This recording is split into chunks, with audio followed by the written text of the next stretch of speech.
the Budget Act was created 50 years ago this year.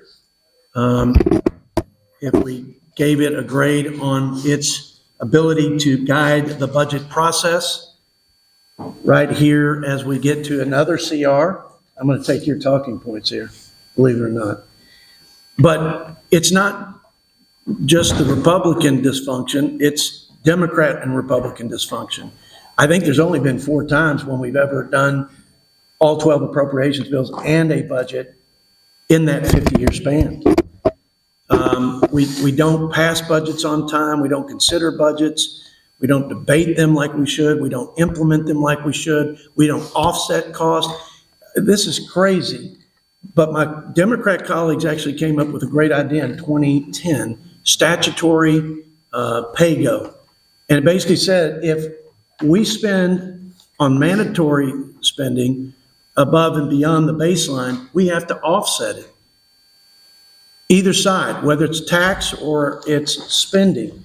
And do you know that since 2010, we haven't enforced that pay-go, statutory pay-go, not 1 year. You know how much money that we have failed to offset? $12 trillion.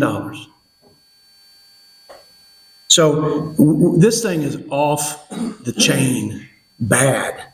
And we've got to make some changes, and we've got to find agreement where we can to change it. I think we owe it to the American people to do the right thing by the people's government in stewardship of their resources. And we owe it to them to work together when we can to make this process function efficiently, where they are providing this critical information on scoring bills, on looking at a 10-year outlook, projecting economic conditions. Also, we can do the cost-benefit analysis on the policies that we are proposing to solve the biggest problems facing our great country.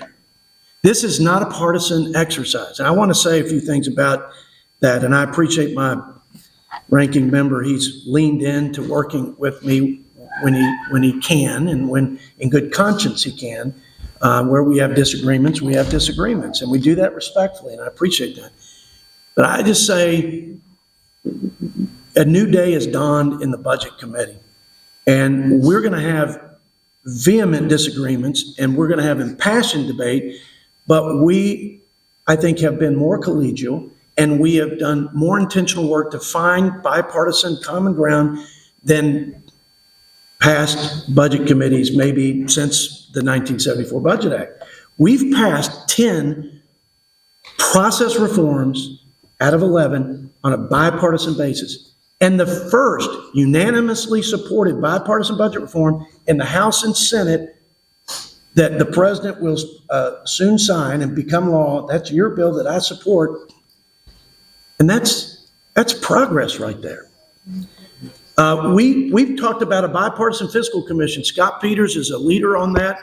I think I don't want to wait another 50 years to see if we can let this process yield solutions to the 127 trillion additional unfunded liability into the future. And Mr. Peters, you've said it yourself. If we do nothing, for example, on Social Security, every Social Security beneficiary, every senior is going to take a 20% hit. So what did I do? I said, hey, put it all on the table.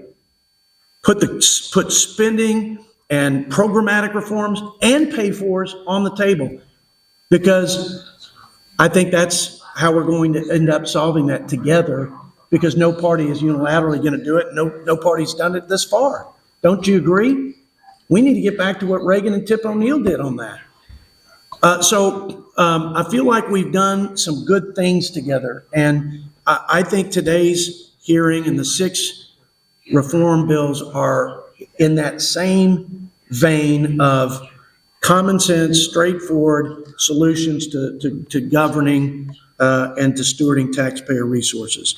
And I hope we can continue to work together and make progress. I know that's your intent, Mr. Ranking Member, and I just love this opportunity to address what I think is the biggest challenge facing this country, and that's the unsustainable fiscal path we're on.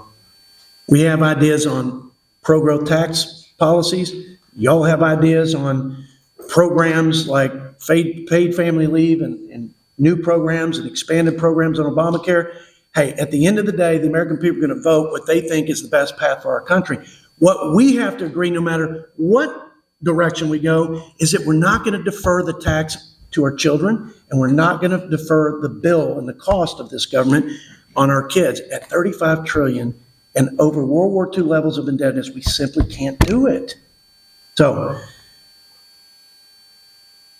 I look forward to the hearing.